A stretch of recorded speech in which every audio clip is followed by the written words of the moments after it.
Yeah, it's interesting because I don't know. It just shows the fragility of those kinds of things because you want to think that you can like have this utopian society where you can have everyone have the same thoughts and all that, but it just doesn't work that way. People get bitter. People have emotions. There's no such thing as a strictly like logical thing. Here, remorse. Because that's the thing. Like I don't know. My fiance is Chinese, and she's told me a lot about Chinese society and culture and how the government really they want to think that they can legislate out emotions where they can just do everything what makes most sense in terms of numbers, but it doesn't work that way. People always will have those extra things that throw a wrench in the whole entire thing. I would argue that well, the government, especially in that time period. I mean, we're what, 60s, late 60s, early 70s, somewhere in that ballpark. Yeah. Of Taiwan and of mainland China, going at it in this sort of information war where books are banned and certain thought processes are banned, and yeah, that kind of upends a lot of. I'm trying to think of the right word to put it. Normal thought procedures for like Taiwan wasn't like this, right? You know, ostensibly, Ray, before she reached high school or middle school or whatever she's at right now, high school, lived a normal life where she just got along with people and did stuff and went to school. And then when the crackdown started to occur, that can really shift perspectives and cause people who were doing okay to start feeling helpless. You see that a lot Oh yeah, absolutely. in this game. Like they really throw it at you with the mother and the father, for as an example. The father is interesting because it doesn't really show why because he got arrested for bribery, which is both it's a crime obviously, but it was also a way of life because if you needed anything, you had to bribe someone to get it. I mean, there's still cultures in the world that are like that, where if you get stopped by the police or whatever, if you need anything done by the government, you have to change hands and bribe them to get it done. You see that in America too. Absolutely, It's but it's not. more established. Yeah, it's not. It's not as like you need to have a lot of money to be able to do it in America, but it is still remotely possible. Oh yeah, I mean more like India, the Middle East, Right. some places like that, where if you get stopped by the cops or whatever, you just give them a couple $100 and go on your way. Like, it's not really a rule of law, so to say.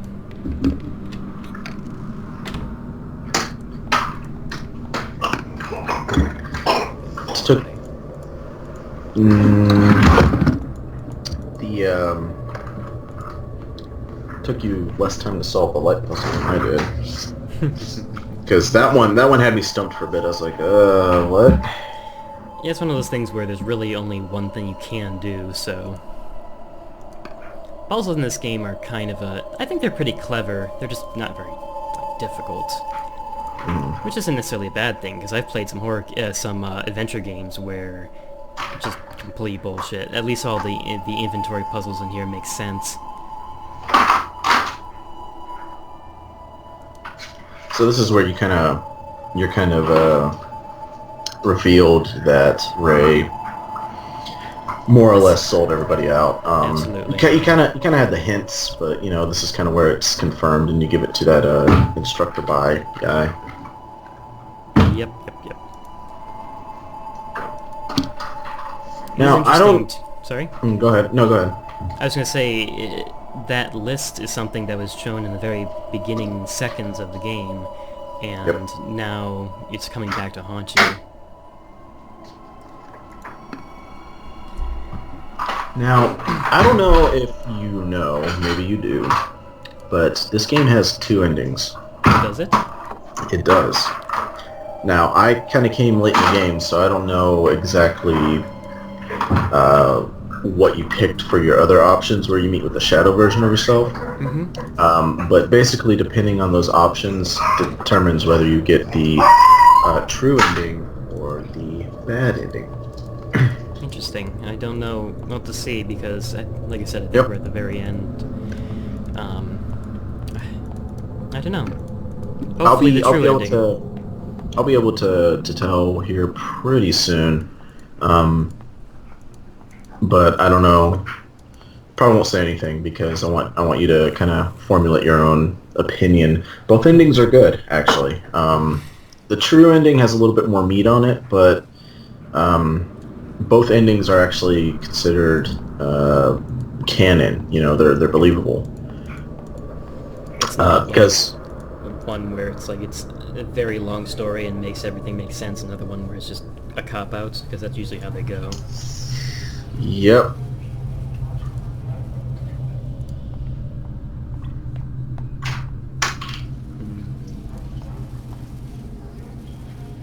I'm so afraid.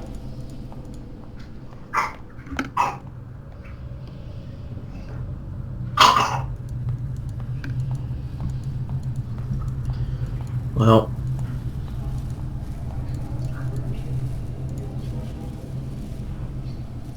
you can probably guess right now what path you're on.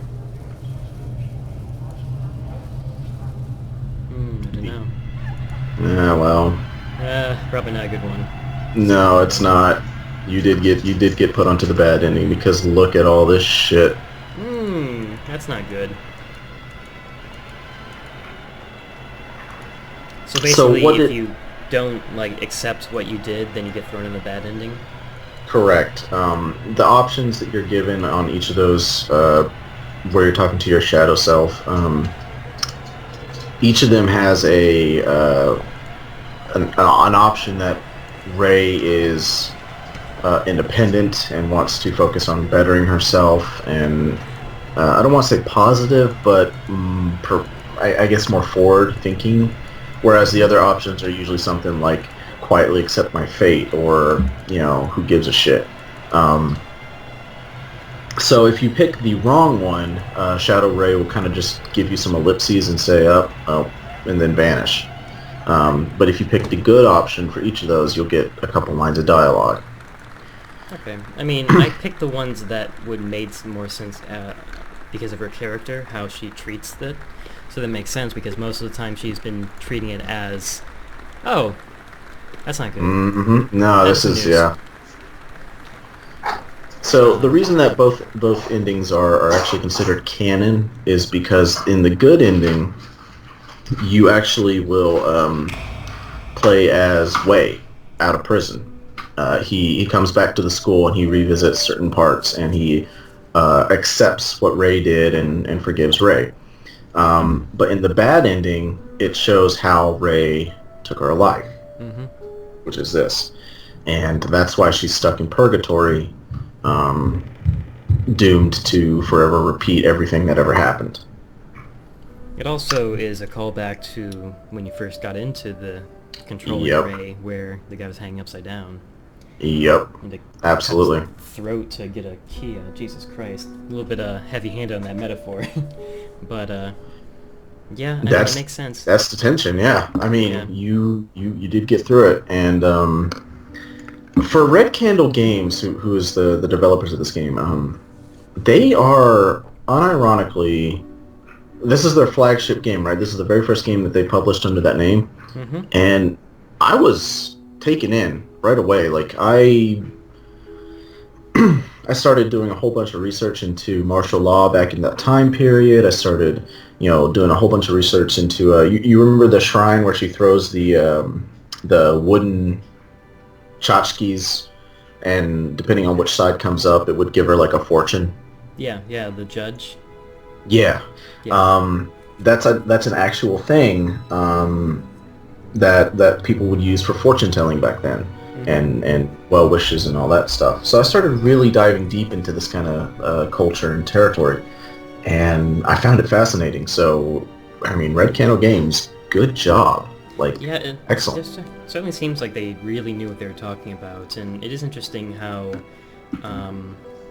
when she did this horrible thing, because back then they were trying to stamp out religion, they were Hmm. atheistful ways, so when she did this horrible thing and uh, ended up basically falling back on religion, even though she didn't necessarily believe it, because she kept saying how much she hated that her mom always would pray and blame everything on God and all that, but instead of Hmm. talking to a person, but then when she talked to a person, they ended up with the counselor and her hooking up, or whatever it is. So it's interesting how she delved back into that spirituality when it came to a point where she couldn't deal with it in a normal way. Right. Yeah. So, but I'm glad you were able to get to play Detention. It's a really really quick horror game. Well, it's not even really horror. It's more of a tragedy than Yeah. anything. Like you got the horror element in the beginning to kind of hook you, but you'll notice the monsters go away, Mm-hmm. and you'll notice that the gore goes away, and it starts to shift more into being a sad story. So, I mean, that's a uh, sign of a good horror story, though. It's like the gore and right, all that is one thing, but telling a story is really what you're trying to do, and one that makes you think about what you're doing. So that's not necessarily a thing in its negative, or even saying that it's not a horror game. It's just not a gory one. right, yeah, Yeah. absolutely. So, what do you got next on the block? You said you were going to take a break and then Night in the Woods. I'm thinking about it. I'm gonna see what I have going on. If I have to duck out and do something, then I will. But I'll put something up in the chat if I do. Okay, well, So, thank you for having me, and and thanks for stopping by. uh, yeah, Sorry, it's only for so short. not a problem. Take care, Bye. bud. Bye. And for the rest of you watching the stream, thank you for watching. Again, this was a charity stream to support Doctors Without Borders. The link to the charity is below. If you want to go and throw anything at it, then feel absolutely free to. They need everything they can get. So, thank you for watching. I will put up a thing on my Twitter if I end up going back live with Night in the Woods, or I might do it tomorrow. I don't really know yet. I need to talk to my lovely lady, and I will see you later.